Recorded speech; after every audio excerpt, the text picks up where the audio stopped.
Hi, I'm Tom Baillieul, one of this year's artists in the Baillieul Fine Arts exhibition, and this is my demonstration day. Welcome to my studio. I'm going to go to a PowerPoint now because I can't really walk you around the studio and do a live demo of things that I do. So here we go.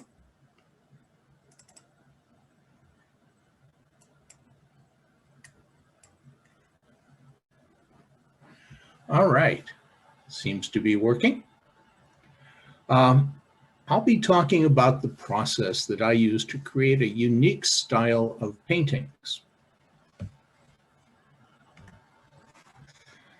This is an image of the painting that was accepted into this year's Baillieul show. It's one of a series I completed this year featuring members of the heron family, each with a different colored metallic stripe as part of the composition. However, this is not what my demonstration is going to be about. Rather, I'm going to take you on a journey that I've made to create the painting that didn't get into the show. And I welcome you to sit back and enjoy. Nearly 40 years ago, I began developing a unique style of painting, one where I created a background of horizontal stripes with more or less representational foreground images, often very organic, living forms, trees, animals, birds. Broad landscapes and seascapes were very well suited to this style, and initially I drew heavily on my time in southern Africa, traveling in the bush as a geologist. Flamingos on the Great Makati salt pans of Botswana were a recurring theme in these early paintings. Over time, I decided to take this concept and add in more complexity. I worked to build perspective by changing the thickness or the width of some of the stripes.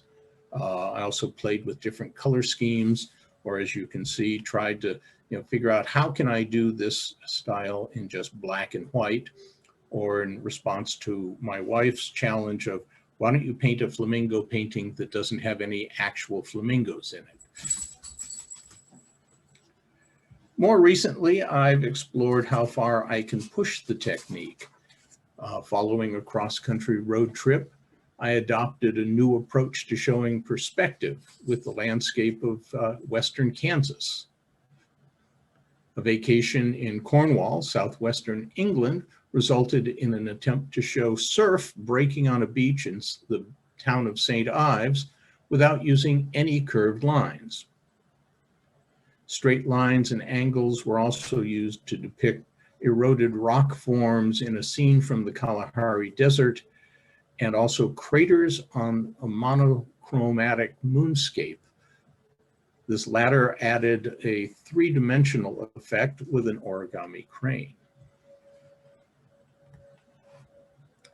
In July of 2019, my wife and I took a vacation trip to coastal Maine. As we do whenever we travel, we searched out the local art scene. In one gallery, I was struck by a painting of a harbor scene dominated by brilliant yellow water and sky with silhouettes of buildings and boats. Immediately, I thought of taking that palette, that concept, and creating a seascape of my own, but using my stripe technique and basing it on a different setting. I apologize for the fuzziness of this image. It was done as a surreptitious snap with my cell phone. In my mind's eye, though, I saw another vacation spot, the harbor of St. Ives, with its breakwater and lighthouse, harbor buildings, and the distinctive fishing boats that the Cornish fishermen use. They're called luggers. I'd already created one view of the town and sea with fiber. This was an art quilt that I made of my St. Ives experience, looking over the rooftops at the ocean. And I used that quilt and those images to start building a composition for a new yellow striped painting. While working up multiple sketches, I prepped a 24 by 40 inch gallery wrapped canvas with 3 coats of cadmium yellow medium applied with a mini roller. And here's the start of the journey You'll note there's the first stripe laid down, and you can see faintly at the bottom the pencil lines of some of the foreground buildings after working it up in a paper composition. Note to self, always make sure you have on hand a fresh roll of frog tape as you're going to be really going for precision in making these stripes. As the days went by, I worked to build the composition, beginning to put in the stripes on the horizon, as well as rooftops to start designating some of the foreground buildings. Now we go building down from the top. Each time I did a stripe, I would need to let it set for about 24 hours to make sure the paint had cured before putting another layer of tape that might otherwise have pulled up the initial coat of paint.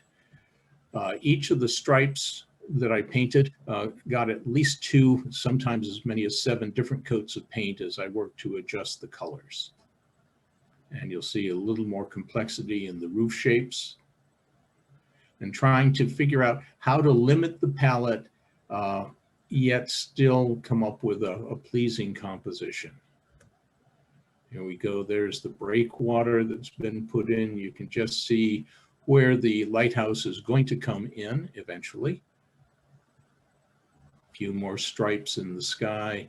I decided this would be a sunset scene. Here we go, more of the buildings coming into existence, more stripes being laid down, starting to build some of the water in the harbor out from the buildings heading towards the breakwater.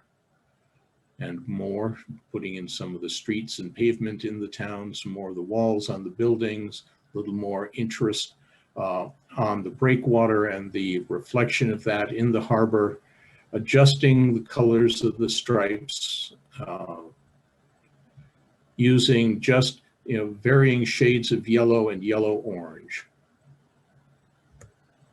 And then had to make a decision. I wanted boats, but what images, what perspectives, what shapes for sails. And so I went online and looked up luggers as reference images. And these are things that I found, and then said, okay, what size, what placement, how do I build them into the composition? And as you can see, tried many different sizes to see which would work, what would make it be the most realistic in an unrealistic setting. And there we are with one concept that I laid out. And there we have pretty much the completed work. I decided that not only was it sunset, but the tide was just changing, and therefore called it Changing Tide. Added windows onto the buildings, added a glow into the building on the lower left of the sunset in the windows. And so this is the most recent of my stripe paintings. I will be returning to that, I'm sure, in the not too distant future with some other view of some other place in the world. But I hope you enjoyed this demonstration, and I hope you're inspired to try something new yourself. Thank you.